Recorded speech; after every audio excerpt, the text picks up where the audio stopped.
Welcome to Seeking Disability, the show that helps you in seeking disability. I'm Tom Duncan of Duncan Disability Law. And I'm Dana Duncan. So, Dad, last time we talked about how even though you might have a severe impairment, let's say depression or maybe a physical issue, you have cancer, that doesn't necessarily mean that you're disabled by Social Security standards. So how do they exactly determine who is disabled and who's not? Well, first of all, the condition has to be severe enough that it prevents you from not working for 12 months or longer. That's really the key. Or it's likely to or has kept you from working for 12 months or longer. For instance, like a broken leg is generally going to heal in about 6 to 7 months if it's severe. And so that's not going to be by itself a disabling condition. Now, if you were to have a broken leg and it's a non-union where it's not healing properly and it lasts over a year, then that's potentially a disabling condition. Some other conditions, cancer, for example, because you're treating and you are on chemo and it's making you ill and it's preventing you from working, may be a disabling condition if it lasts for more than that 1 year. But that's the key is it's got to be a condition that lasts for more than 1 year. Now, you may have other conditions that impact it or come into play, but it's got to be at least one condition that prevents you from working for that 1 year or is likely to prevent you from working for 1 year. Yeah, I guess the one thing that I'd stress here is that it doesn't need to be a permanent condition, but it at least needs to last those 12 months. So even if you have a temporary issue where you may heal after 12 months, that can still be a potentially disabling issue. And other more permanent long-term conditions can contribute to a loss of function. Really, as we talked about in the first episode, Social Security is looking at whether or not you could maintain full-time competitive employment and whether you have functional limitations in maintaining that employment. So what you were talking about is the sequential process and the first step of the sequential process. Like with many areas of law, there's a legal test that we have to adhere to, and Social Security has theirs. So how many steps are in that sequential process? Okay, it's a big $5 word for something that's pretty simple, which is it's just a 5-step test, and you have to go in order. Really, it's even for Social Security, which doesn't make much sense, which a lot of things for Social Security doesn't make much sense. There's actually 6 steps to the 5-step test. First step is are you working? And you have to establish that you're either not working at all or you're not working for what's called substantial gainful activity, which is a certain level. Okay. And there are special tests also for people who are self-employed because they ultimately are looking at how much you may be contributing to the business. Even though you're not drawing income, you're getting a benefit because the business itself has value. Now, let's take a quick pause here on substantial gainful activity and just explain it what that means. So, that is a dollar amount that's set for a monthly value of earned income, according to Social Security, that is reported. That is how they establish whether you're working full time.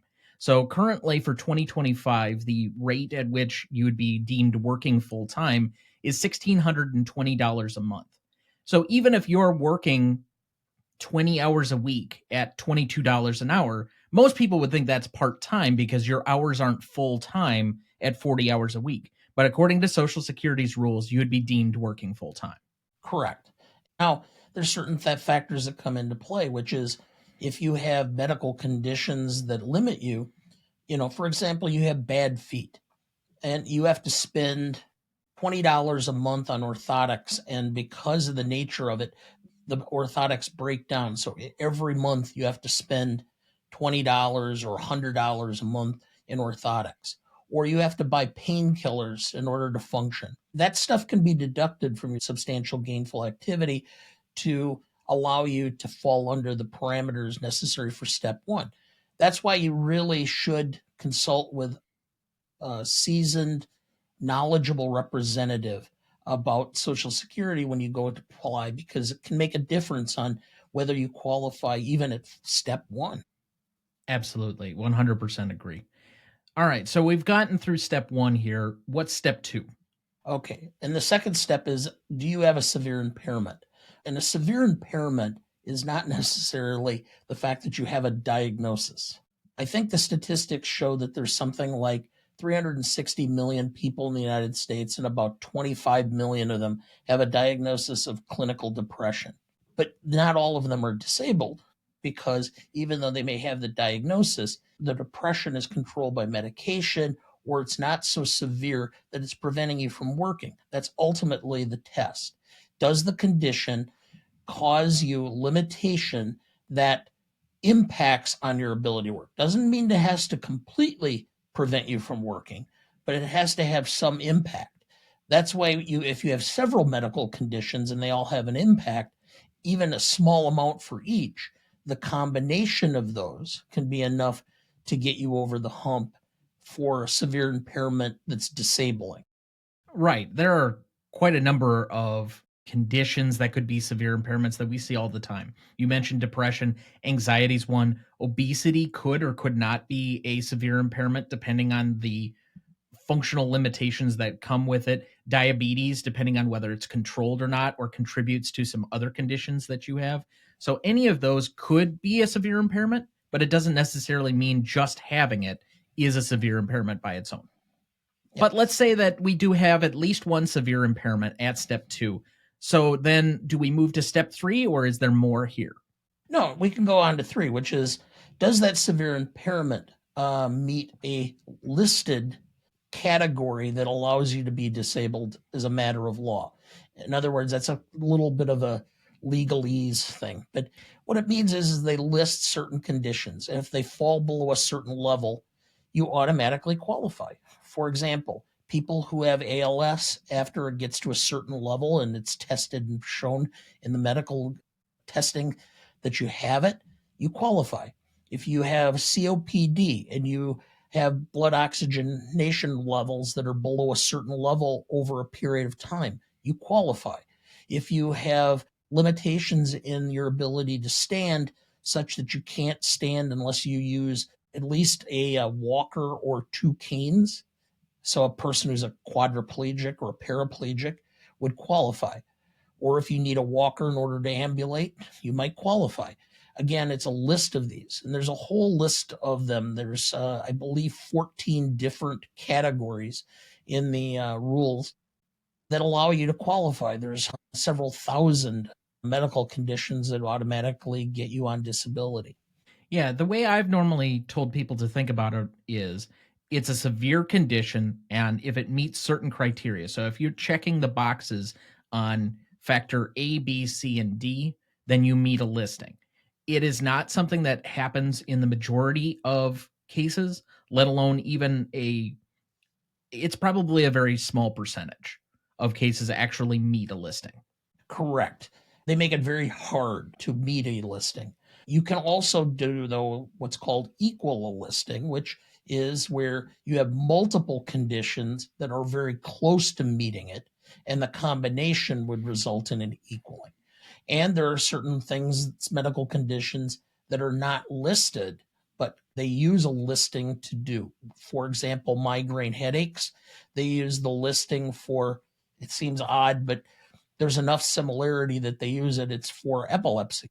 So if you have migraines within the same parameter of time frame with medication, you could qualify for migraine headaches if you have so many within a certain period of time. Okay, so let's assume that, like the majority of cases, that you don't meet a listing. What happens then? Okay, this is where the extra step comes in. This is where the hearing examiner comes into play. And that's a hearing examiner that's at the local office or state agency for initial application and reconsideration. At a hearing, it's the administrative law judge. They're supposed to take all of the medical conditions, both severe and non-severe, and list all the limitations that flow from them. And they create a list of the most you can do. And that's called your residual functional capacity, or RFC. That RFC then is used to determine steps 4 and 5.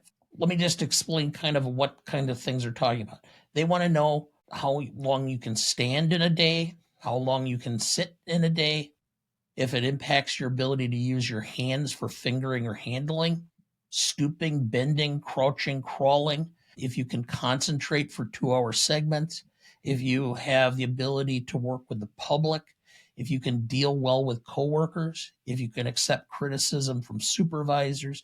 This is just some of the limitations that exist and will be included in your RFC. They then take that and go on to steps 4 and 5. Now, I'd just like to focus on two particular aspects that you kind of mentioned there. You said day. I want to clarify that they mean a full workday. So, roughly out of an 8 hour standard workday, how long do you think functionally you can do certain activities? And they have qualification measures on that that are relevant to how certain jobs are performed. Because the entire United States employment section is classified by certain numbers and certain activities that are needed to do certain jobs. And so that Correct. becomes relevant to how the determination is made at steps 4 and 5. Yes, you're taking into account exertion and you're taking into account skill level, which includes your ability to, well, it's not just how long it takes you to learn the job, but how much reasoning, language, math skills are involved. For example, my job is highly skilled. I had to go and spend 4 years of college and 3 years of law school to learn my job. And then I have 35 years of experience. That impacts on the evaluation as to whether I can continue to work or not. It's going to be very easy for somebody like me who has a fairly sedentary job. I'm sitting most of the day to continue to work even if I'm sick. And so it's very hard for somebody like me to seek and get disability. People who are on the other side of the spectrum, who have more physical jobs, their bodies wear out. And as they age, it's going to be easier for people like that to get into disability. For example, people in construction. When you're 30 and you're doing construction and you have to lift a bunch of cement blocks because you're a mason, it's no problem. By the time you're 61, pretty soon the back and the hips and the arms and the shoulders don't work as well. Yeah, being an accountant is very different than being a receptionist, but being a receptionist is very different than being a plumber. They all have different skill levels, different education needed to perform those jobs, and all different physical requirements. So that's why we have this residual functional capacity to see whether or not you can maintain work for certain jobs that may or may not be available to you. So then let's go into step 4. What is step 4? Considering your residual functional capacity, can you perform your past relevant work? And past relevant work is jobs you did at substantial gainful activity in the last 5 years. Okay. So essentially, why would we focus on whether or not I can return to a job I previously did? Well, because if you can do the job, then the disability is not such that it's going to prevent you from working. So you would be able to go back to that job. So the way I normally explain it is that you've already learned the skills that you need to be able to do that job. The barrier to going back to doing something you at least at one time used to do, whether that's a physical level or whether that's an educational level, you have a lot of the skills already necessary for that job. And so if you can perform a job that you used to do, not necessarily the exact job. So if you were a greeter at Walmart, you don't have to necessarily go back to the exact same greeter position you had at Walmart. You could be a greeter at Target, and it applies in the same way. But you should supposedly be able to do a job you used to do with a higher degree of ease than learning a new job. Correct. Now, one of the things they take into account while you're doing the job is not just how you did the job you did, but how other people do the similar type of job. For example, cashier. Everybody's gone to a convenience store. Some cashiers in a convenience store are required to stock shelves and stock coolers. Others are not. So even though your job is generally classified as light in most situations, you might actually have to do lifting that exceeds light, which is defined as 20 pounds occasionally. You may have to lift up to 50 pounds. So even though you performed that job medium, you have the skills necessary to be a cashier in another type of convenience store where you don't have to stock shelves. So Social Security would find you not disabled because you could do that job, if the residual functional capacity, or RFC, limited you to light. All right. So we've gotten through the first 4.5 steps, but what is the last step to determining whether you're disabled? The last step is, if you can't do your past work, they take into account your residual functional capacity. And depending on what your past work is, if it was a skilled job, then they have usually what's called a vocational expert or vocational witness, who's somebody trained in vocational rehabilitation, who assesses you and determines what skills you have that may transfer to other work. They take into account that work together with your RFC and establish whether or not there's other work in the national economy that you can do.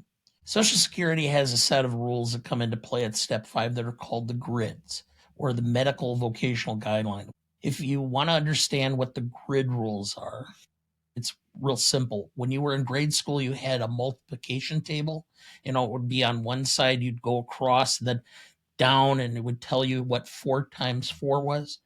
That's what the grids are. It says that at certain ages, they assume you are going to be disabled. For example, if you're 50 years old to 54 years old and you have no past relevant work you can perform, and you are limited in the RFC to sedentary work, you qualify. Even though there are, I believe, 4,600 different sedentary occupations in the United States that you could perform, Social Security says, we don't care. We're just going to say you're disabled.